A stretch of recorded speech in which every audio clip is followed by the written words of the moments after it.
اگلا سوال یہ ہے کہ کن معاملات میں حاکم شرع یا اس کے وکیل سے رجوع کرنا ضروری ہے؟ ایک لفظ استعمال ہوتا ہے امور حزبیہ، درست؟ امور حزبیہ، امور حزبیہ، امور حزبیہ، ہے سین بے یہ ہے حزبیہ، امور حزبیہ۔ اس کی تعریف میں فقہا یہ بیان فرماتے ہیں کہ ایسے کام، امور یعنی کام، ایسے کام یا ایسے امور کہ جن کو خدا چاہتا ہے کہ وہ انجام پائیں، لیکن خدا نے کسی پرٹیکولر شخص کی ذمہ داری نہیں رکھی۔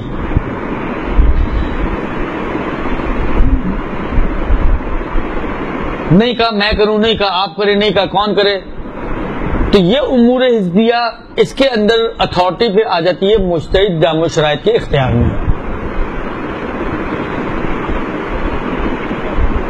بس جتنے بھی امور حزبیہ ہیں اس میں آپ کو مجتہد یا اس کے وکیل، جس کو حاکم شرع سے تعبیر کیا جاتا ہے، آپ کو اجازت چاہیے ہوگی۔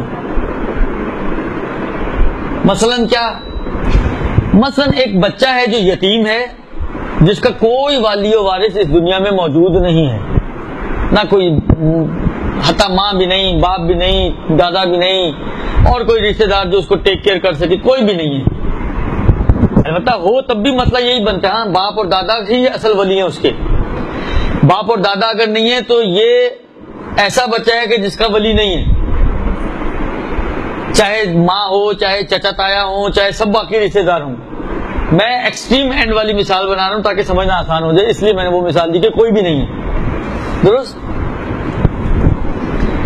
تو ایسی صورت میں آپ کا کیا خیال ہے؟ کیا پروردگار عالم اس بات پہ راضی ہے کہ اس بچے کا، جو یتیم بچہ ہے 2 سال کا، 3 سال کا، 4 سال کا، جس کا کوئی والی و وارث نہیں ہے، تو آپ کے خیال میں خدا راضی ہوگا کہ اس کا سارا مال ضائع ہو جائے، یہ بیچارہ ایسے ہی لاوارثوں کی طرح سڑکوں پہ پھرتا رہے، کوئی پوچھنے والا نہ ہو، کوئی ٹیک کیئر کرنے والا نہ ہو؟ راضی ہوگا خدا اس بات پر؟ نہیں راضی ہوگا۔ اچھا تو کون کرے گا پھر؟ خدا نے آپ کو کہا ہے، آپ کو کہا ہے، آپ کو کہا ہے؟ کسی کو بھی نہیں کہا ہے۔ جب نہیں کہا ہے اور راضی بھی نہیں ہے خدا کہ اس کے کام جو ہیں ایسے ہی لٹکے رہیں، تو پھر ان کی اتھارٹی، اس کو کہتے ہیں، یہ امور حزبیہ کا ایک مصداق ہے کہ اس کی اتھارٹی بھی مجتہد کے ہاتھ میں ہے، یعنی مجتہد اس کا سرپرست ہے۔ بچہ لے جائیں، جا کے مجتہد کی گود میں ڈال دیں، حاجی آقا یہ آپ جانے اور یہ آپ کو اللہ میں نے ایک اولاد بھجوائی ہے۔ البتہ نوعاً تو ظاہری بات ہے، وہ اس طرح کے بچے اگر پالنے لگے تو پھر تو وہ بچے ہی پالے گا، بیبی سٹنگ کرے گا وہ، اور کچھ نہیں کر سکتا۔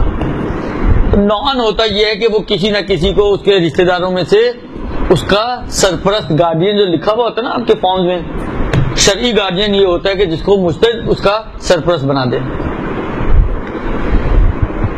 ایک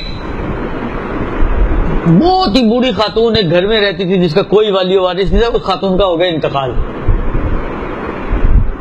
اب اس ملکیت کا کوئی مالک موجود نہیں ہے، مگر آپ کا کیا خیال ہے؟ خدا راضی ہوگا کہ یہ ضائع ہو جائے؟ نہیں ہوگا۔ تو اس کی اتھارٹی آ جائے گی مجتہد کے اختیار میں۔ تو اس کے اندر اگر کوئی مثلا فرض کریں کرایہ دار، یا مثلا جو کرایہ دار کہنے جو ہمسائے ہیں، کسی کا دل جلا، اس نے کہا کہ چلو جی اس کو بیچ دیتے ہیں، کسی خیرات میں لگا دیں تاکہ اس کو ثواب اس خاتون کو پہنچتا رہے، تو وہ اپنی مرضی سے کچھ نہیں کر سکتے، اس کی اتھارٹی مجتہد کے پاس ہے۔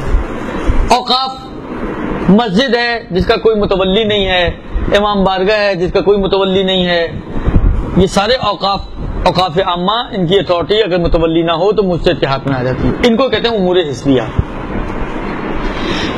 اچھا اس کے اندر تھوڑا اختلاف بھی ہے کہ اس کا دائرہ کتنا ہے، کم ہے، زیادہ ہے، کہاں تک جاتا ہے، کہاں تک نہیں جاتا۔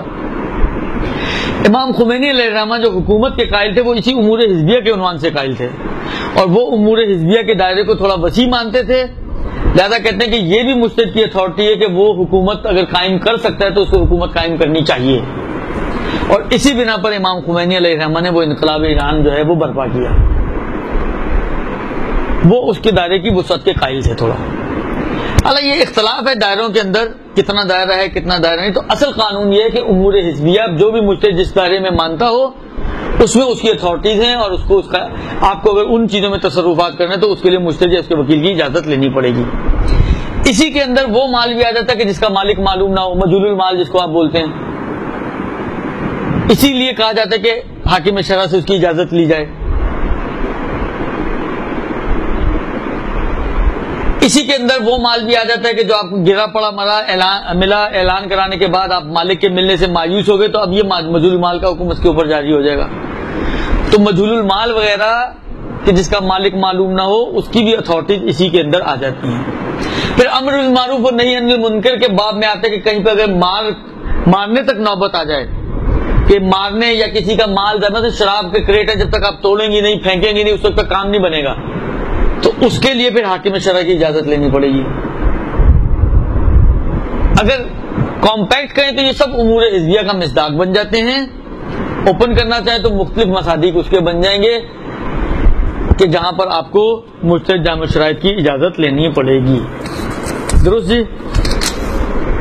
قضاوت کے دیکھیں، خود مجتہد کے ایک اہم وظیفہ اور فریضہ اس کا فتویٰ دینا ہے، ایک دوسرا وظیفہ اور فریضہ اس کا قضاوت ہے کہ اس کو قاضی ہونا چاہیے۔ تو اس کے احکام نافذ ہیں، پھر جو بھی یہ حکم جاری کرے گا وہ سب کے لیے واجب العمل اور قابل عمل ہے۔